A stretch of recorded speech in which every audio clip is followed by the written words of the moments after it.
ప్రపంచ తయారీ రంగం, దాని రూల్స్ మొత్తం మారిపోతున్నాయి. ఒకప్పుడు కేవలం తక్కువ ఖర్చుతో వస్తువులు తయారుచేస్తే సరిపోయేది. కాని ఇప్పుడలా కాదు. అందుకే భారతదేశం ఇప్పుడు తనని తాను మార్చుకుంటోంది. ప్రపంచానికి కేవలం ఒక వర్క్షాప్గా కాకుండా ఒక ఇన్నోవేటర్గా, అంటే ఆవిష్కర్తగా మారాలనే పెద్ద లక్ష్యంతో ముందుకు వెళ్తోంది. మరి ఈ ప్రయాణం ఎలా ఉండబోతోంది? దీనిలో ఉన్న సవాళ్లు, అవకాశాలు ఏంటో ఈ విశ్లేషణలో లోతుగా చూద్దాం. ఒకప్పుడు మ్యానుఫ్యాక్చరింగ్ గేమ్ చాలా సింపుల్గా ఉండేది. ఎవరు తక్కువ ధరకి తయారు చేస్తే వాళ్లదే పైచెయ్యి. కాని ఇప్పుడు ఆ ఆట పూర్తిగా మారిపోయింది. ఇప్పుడు గెలుపు అనేది ధరతో కాదు, వ్యూహంతో ముడిపడి ఉంది. చూడండి, ఇదే పాత పద్ధతికి కొత్త పద్ధతికి మధ్య ఉన్న తేడా. ఒకప్పుడు అదంతా కాస్ట్ కాంపిటీషన్. కాని ఇప్పుడు అసలు విషయం వ్యూహాత్మక ఆవశ్యకత. అంటే ఒక దేశం ప్రపంచానికి ఎంత అవసరం అనేది ముఖ్యం. అత్యాధునిక టెక్నాలజీతో సంక్లిష్టమైన వస్తువుల తయారీలో ఆ దేశం ఎంత కీలక పాత్ర పోషిస్తుందనే దానిపైనే దాని భవిష్యత్తు ఆధారపడి ఉంటుంది. ప్రపంచ పారిశ్రామిక రంగం ప్రస్తుతం ఒక విచిత్రమైన పరిస్థితిలో ఉంది. కొన్ని దేశాలు చాలా నెమ్మదిగా వృద్ధి చెందుతుంటే మరికొన్ని వెనక్కి వెళుతున్నాయి. ఉదాహరణకి యూరోప్, లాటిన్ అమెరికా చూడండి. కానీ ఈ గందరగోళంలో కూడా భారతదేశం మాత్రం ఆఫ్రికాతో పాటు 1.3% వృద్ధితో చాలా బలంగా నిలబడింది. ఇది ఏం చూపిస్తుందంటే ప్రపంచ అనిశ్చితిలో కూడా మన పారిశ్రామిక రంగం ఎంత స్థిరంగా ఉందో చూపిస్తుంది. సో భారతదేశం కేవలం నిలబడటమే కాదు, తన డైరెక్షన్నే మార్చుకుంటోంది. తక్కువ విలువ తయారీ నుండి హైటెక్, అంటే అధిక విలువ ఉన్న పరిశ్రమల వైపు ఒక పెద్ద మలుపు తీసుకుంటోంది. ప్రపంచవ్యాప్తంగా ఇన్ని సవాళ్లున్నప్పటికీ ఈ మార్పు ఎలా సాధ్యమవుతోంది? ఒకసారి చూద్దాం. 7%. ఈ నంబర్ చాలా ముఖ్యం. ఇది FY26 మొదటి అర్ధభాగంలో మన పారిశ్రామిక రంగం ఎంత బలంగా పెరిగిందో చూపిస్తుంది. సింపుల్గా చెప్పాలంటే దేశంలోని ఫ్యాక్టరీలు, పరిశ్రమలు సృష్టించిన అదనపు విలువ అన్నమాట. ఈ బలమైన వృద్ధి దేశ పారిశ్రామిక పునాది ఎంత పటిష్టంగా ఉందో మనకు తెలియజేస్తుంది. ఈ గ్రోత్ ఏదో యాదృచ్ఛికంగా వచ్చింది కాదు. ఇది క్వార్టర్కి ఇంకా వేగం పుంజుకుంటోంది. మొదటి త్రైమాసికంలో 7.7% నుండి రెండవ త్రైమాసికంలో ఏకంగా 9% పైగా పెరిగింది. ఇదొక స్పష్టమైన ట్రెండ్ను సూచిస్తోంది. భారతదేశ తయారీ రంగం చాలా వేగంగా ముందుకు దూసుకుపోతోంది. అసలు కథ ఇక్కడే ఉంది. భారతదేశం ఇకపై కేవలం బేసిక్ వస్తువులు తయారు చేయటం లేదు. మన తయారీ రంగంలో క్రియేట్ అవుతున్న విలువలో దాదాపు సగం, అంటే 46% పైగా ఇప్పుడు హైటెక్ ఉత్పత్తుల నుంచే వస్తోంది. ఇది నిజంగా ఒక పెద్ద మార్పు. ఇది మన దేశాన్ని ప్రపంచ పారిశ్రామిక పటంలో ఒక కొత్త స్థానంలో నిలబెడుతుంది. మరి ఇంత అద్భుతమైన మార్పుకు కారణమేంటి? ఇది యాదృచ్ఛికంగా జరగడం లేదు. ప్రభుత్వం వ్యూహాత్మకంగా కొన్ని కీలకమైన చర్యలు తీసుకుంటోంది.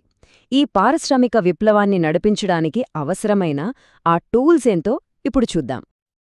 ఈ మొత్తం మార్పు వెనుక 4 కీలక స్తంభాలు ఉన్నాయి. తయారీని ప్రోత్సహించే PLI పథకం, మౌలిక సదుపాయాలను వేగవంతం చేసే PM గతిశక్తి, ఇంకా భవిష్యత్తు టెక్నాలజీకి పునాది వేసే సెమీకండక్టర్ మిషన్.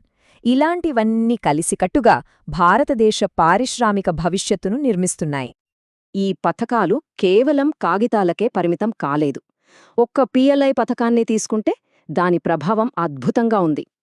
చూడండి, 2 లక్షల కోట్లకి పైగా పెట్టుబడులు వచ్చాయి, అమ్మకాలు పెరిగాయి, అన్నిటికంగా ముఖ్యంగా 12 లక్షలకు పైగా కొత్త ఉద్యోగాలు వచ్చాయి. ఇది కాగితాలపై లెక్క కాదు, క్షేత్రస్థాయిలో కనిపిస్తున్న నిజమైన మార్పు. సెమీకండక్టర్ మిషన్, ఇది కేవలం ఒక పరిశ్రమను నిర్మించడం గురించి కాదు. ఇది మన దేశానికి ఒక రక్షణ కవచం లాంటిది.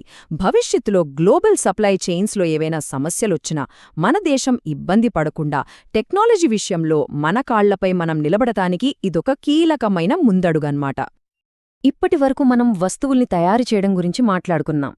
కానీ అసలైన ప్రగతి తయారీ నుండి సృష్టి వైపు వెళ్లడంలోనే ఉంది. భారతదేశం ఇప్పటివరకు టెక్నాలజీని వాడుకుంది. కానీ భవిష్యత్లో టెక్నాలజీని సృష్టించే దేశంగా మారగలదా? ఇదే మన ముందున్న అసలైన సవాలు. ఇక్కడే ఒక $1 మిలియన్ ప్రశ్న ఎదురవుతుంది. సరే, ఫ్యాక్టరీలు కొడుతున్నాం, ఉత్పత్తి పెంచుతున్నాం, కానీ కేవలం ఇవి సరిపోతాయా?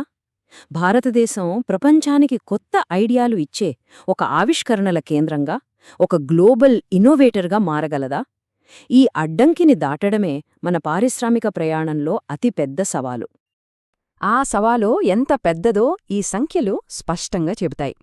పరిశోధన మరియు అభివృద్ధి అంటే R&D మీద భారతదేశం తన జీడీపీలో 1% కన్నా తక్కువే ఖర్చు చేస్తోంది. అదే దక్షిణ కొరియా దాదాపు 5%, అమెరికా 3.5% ఖర్చు చేస్తున్నాయి. ఆవిష్కరణలలో మనం ముందుండాలంటే ఈ భారీ గ్యాప్ను పూడ్చడం తప్పనిసరి. అయితే ఇక్కడొక శుభవార్త ఉంది. ఈ సవాలు ఉన్నప్పటికీ భారతదేశం ఆవిష్కరణల రంగంలో చాలా వేగంగా దూసుకుపోతోంది.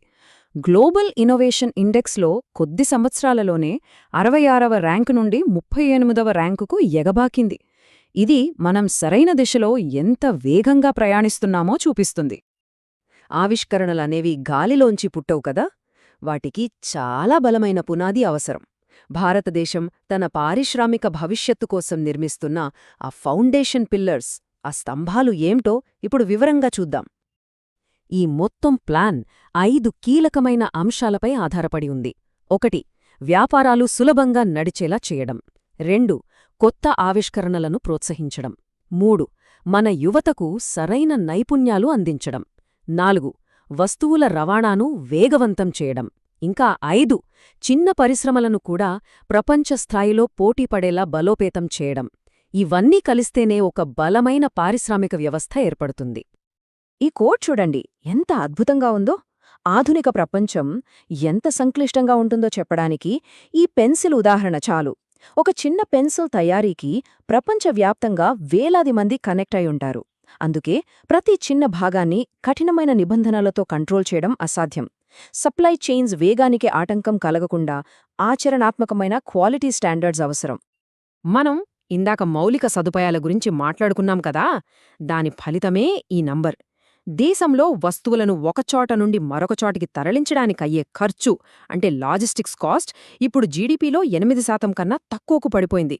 ఇది మన పరిశ్రమల పోటీతత్వాన్ని పెంచడంలో చాలా కీలకమైన ముందడుగు. సరే, ఇంత కష్టపడి మనం ఏం సాధించాలనుకుంటున్నాం? మన ఫైనల్ గోల్ ఏంటి? సింపుల్గా చెప్పాలంటే ప్రపంచానికి భారతదేశం ఒక ఆప్షన్ కాదు, ఒక అవసరంగా మారాలి. గ్లోబల్ ఎకానమీలో మనం ఒక భర్తీ చేయలేని భాగంగా, ఒక ఎసెన్షియల్ పార్ట్గా ఎదగాలి. ఈ చార్ట్లో మనకు ఒక భారీ అవకాశం కనిపిస్తోంది. వియత్నాం లాంటి దేశాలు తమ ఎగుమతులలో దాదాపు సగం విదేశీ భాగాలను ఉపయోగిస్తాయి. కాని భారతదేశం వాడేది కేవలం 17%.